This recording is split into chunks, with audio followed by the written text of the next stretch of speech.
Proteins की और lipids की तादाद जो है वो वेरी कर सकती है। जब कभी हम लोग सैंडविच मॉडल की बात करते हैं तो जो चीज़ें हमें सैंडविच मॉडल से मिली थी वो ये थी कि सैंडविच मॉडल ये कहता था कि यहाँ पर ग्लोब्यूलर प्रोटीन्स पाई जाती, और ये लोग ये बात करते थे कि यहाँ पर जो पोर साइज है, जो पोर साइज आपके पास यहाँ पर एग्जिस्ट करता है, वो पोर साइज 7 to 10 एंगस्ट्रम के करीब है। ये बातें हमें डैनियल और डेविसन से मिली। वैसे बेसिकली डैनियल और डेविसन ने जो बात गलत की थी वो ये थी कि वो ये कहते थे कि इस लेयर और इस लेयर के ऊपर और नीचे दोनों तरफ प्रोटीन्स मौजूद होती हैं और मेम्ब्रेन एक स्टैटिक कंपोजिशन कैरी करती है, जो कि गलत बात थी।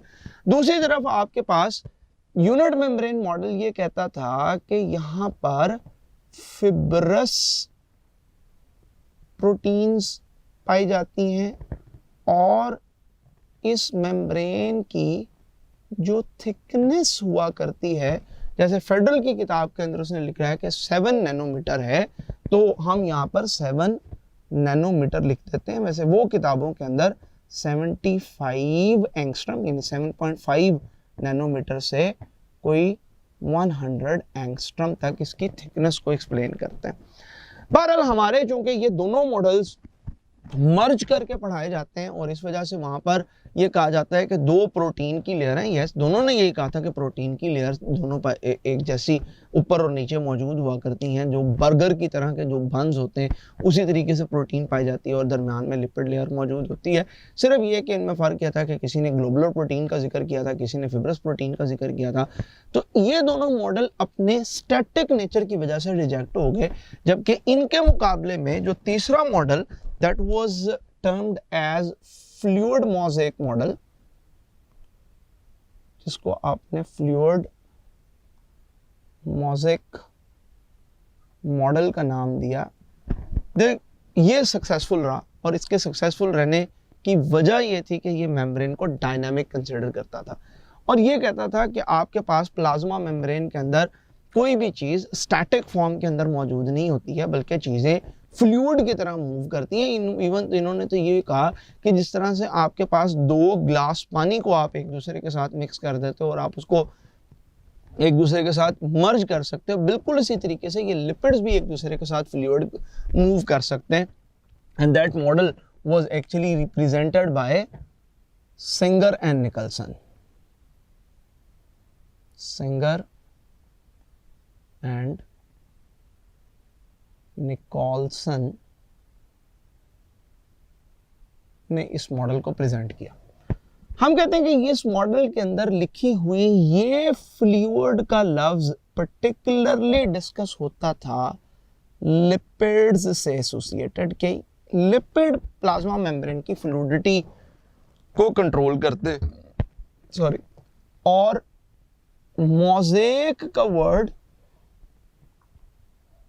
प्रोटीन की अरेंजमेंट के ऊपर डिस्कस किया जाता था। यानी हम लोग ये बात पढ़ते हैं कि प्रोटीन की अरेंजमेंट डिफरेंट तरीके से मौजूद है, जब वो एक आपके पास कॉन्टिन्यूअस लेयर की सूरत में मौजूद नहीं होती। यानी हम यूँ कह सकते हैं कि लिपिड्स आपके पास यहाँ पर समहाउ कॉन्टिन्यूअस मैनर के अंदर मौजूद हो सकते हैं, लेकिन प्रोटीन्स आपके पास कॉन्टिन्यूअस मैनर में नहीं होती हैं। ये दो मॉडल ये कहा करते थे कि जी प्रोटीन और लिपिड दोनों ही एक दूसरे के साथ कॉन्टिन्यूअस मैनर में पाए जाते हैं, जो कि बाद कंप्लीटली इनकरेक्ट कंसिडर होती थी। हम लोग ये बात पढ़ते हैं कि जब कभी आप यहाँ पर मेरे बेटे लिपिड्स को पढ़ना शुरू करते हो तो यहाँ पर सबसे इम्पॉर्टेंट लिपिड्स जो हम लोग डिस्कस करते हैं वो असल में हैं फॉस्फोलिपिड्स।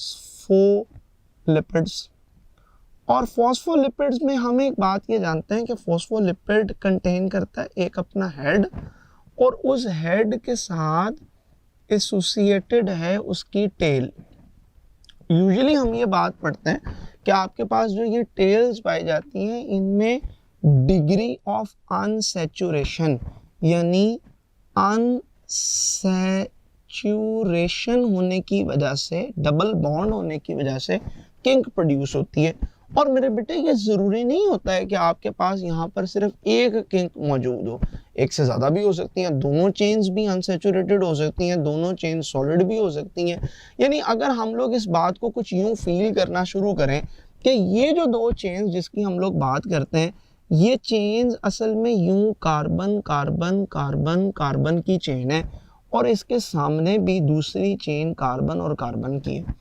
अगर मेरे बेटे इन दोनों चेन्स का सीधा होना होता तो ये दोनों चेन्स एक दूसरे को इस कदर अट्रैक्ट करती एक दूसरे की प्रॉक्सिमिटी में होने की वजह से कि इट बिकम सॉलिड। यानी मैं आपको ये कहूँ कि जब अगर ये दो चेन्स एक दूसरे के बिल्कुल आमने सामने हैं तो ये एक दूसरे को अट्रैक्ट करेंगी, राइट। जब कभी ये दो चेन्स एक दूसरे से अवे हो जाएंगी तो इनके दरमियान में वो वैन डर वाल्स फोर्सेस मौजूद नहीं होंगी और जिसकी वजह से ये एक दूसरे को अट्रैक्ट नहीं कर पाएंगी, ठीक है। अब जितना चेन एक दूसरे से दूर होगी उतना ज़्यादा उसके दरमियान में अट्रैक्शन कम होगी, जितनी अट्रैक्शन कम होगी बेटे उतनी ज़्यादा मेम्ब्रेन लिक्विड होगी। शायद आप लोगों ने कभी चैप्टर नंबर 15 पढ़ा होगा और उसमें थर्मो रेगुलेशन इन प्लांट का कॉन्सेप्ट पढ़ा होगा कि वो प्लांट्स के अंदर जब कभी भी पौधों को थर्मो रेगुलेट करना होता है और जब कभी किसी ऐसे इलाके के अंदर जहाँ पे सर्दी बहुत ज़्यादा पड़ती है तो वो प्लांट्स वहाँ पर डिग्री ऑफ अनसैचुरेशन को बढ़ाते हैं। यानी अगर इस बात को यूँ कंसिडर करूँ कि जब कभी आपके पास मेरे बेटे टेम्परेचर किसी जगह पर डिक्रीज करता है, किसी जगह पर टेम्परेचर डिक्रीज करता है तो टेम्परेचर डिक्रीज करने का मतलब ये होता है कि वहाँ पर काइनेटिक एनर्जी भी डिक्रीज करती है। जब चीज़ों की काइनेटिक एनर्जी डिक्रीज करेगी तो उनके दरमियान में अट्रैक्शन इंक्रीज करेगी। जब वो मूव नहीं कर रहे होंगे तो वो अट्रैक्ट करेंगे, जितना ज़्यादा वो अट्रैक्ट कर रहे होंगे उतना ज़्यादा उनमें सॉलिडिफिकेशन होना शुरू हो जाएगी। अगर मैं इसके इन्वर्स चीज़ों को डिस्कस करूं कि टेम्परेचर बढ़ना शुरू होता है, जैसे जैसे टेम्परेचर बढ़ना शुरू होता है तो काइनेटिक एनर्जी बढ़ती है, काइनेटिक एनर्जी बढ़ती है तो चीज़ें एक दूसरे से अवे मूव करती हैं, आपके पास उतनी ज़्यादा लिक्विफिकेशन होना शुरू होती है। जैसे आपके पास बेटे ऑयल घी मौजूद होता है या बटर मौजूद होता है तो बटर की चेन्स आपके पास स्ट्रेट चेन्स होती हैं, जैसे ही आप उसको चूल्हे पे रखते हैं उनका टेम्परेचर इंक्रीज करता है, उसकी काइनेटिक एनर्जी इंक्रीज करती है, काइनेटिक एनर्जी इंक्रीज करती है तो फिर लिक्विफिकेशन होना शुरू होती है। यानी अगर इसके इन्वर्स में मैं लिखना शुरू करूं कि एक बटर आपके पास मौजूद है और टेम्परेचर उसका इंक्रीज कर रहा है, उसकी काइनेटिक एनर्जी इंक्रीज कर रही है तो फिर भाई उसकी लिक्विफिकेशन हो रही है, इट इज गेटिंग लिक्विफाइड, वो लिक्विफाई होना शुरू हो गया। यानी अगर हम इसको यूं पढ़ते हैं कि अब यहाँ पर टेम्परेचर चूंकि उन इलाकों में डिक्रीज हो रहा होता है, काइनेटिक एनर्जी, तो सॉलिडिफिकेशन के चांसेस होते हैं। तो इस सॉलिडिफिकेशन को ट्रीट करने के लिए, सॉलिडिफिकेशन को लिक्विफिकेशन में चेंज करने के लिए वो क्या करते हैं कि वो अनसैचुरेशन को इंक्रीज कर लेते हैं। जो अनसैचुरेशन है वो इस अनसैचुरेशन ही को इंक्रीज कर देते हैं। तो ये इंक्रीज इन अनसैचुरेशन की वजह से ये चेंज एक दूसरे से अवे हो जाती हैं, दे बिकम लिक्विड, वो लिक्विड में चेंज हो जाती हैं।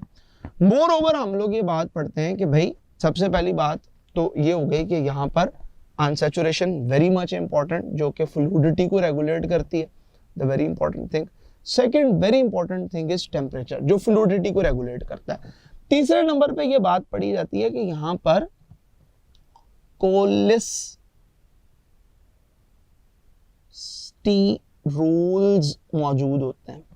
कोलेस्ट्रॉल्स आपके पास ऐसे कंपाउंड हैं, ऐसे मॉलिक्यूल्स हैं जो कि आपके पास इन चेन्स के दरमियान में पाए जाते हैं।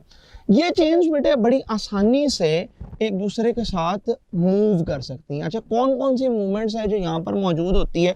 फॉर एग्जांपल एक आपके पास ये मूवमेंट होती है जिसमें ये चेन्स यहाँ से यहाँ पे मूव करती है। मैं कहता हूँ जी ये ट्रांजिशन मोशन होती है जो इन फॉस्फोलिपिड्स के दरमियान हो रही होती है। मोर ओवर हम लोग ये कहते हैं कि जी यहाँ पर एक और मोशन होती है जिसको हम लोग फ्लिप फ्लॉप मूवमेंट का नाम देते हैं। ये जो फ्लिप फ्लॉप मूवमेंट है ये बड़ी कम होती है बहरहाल,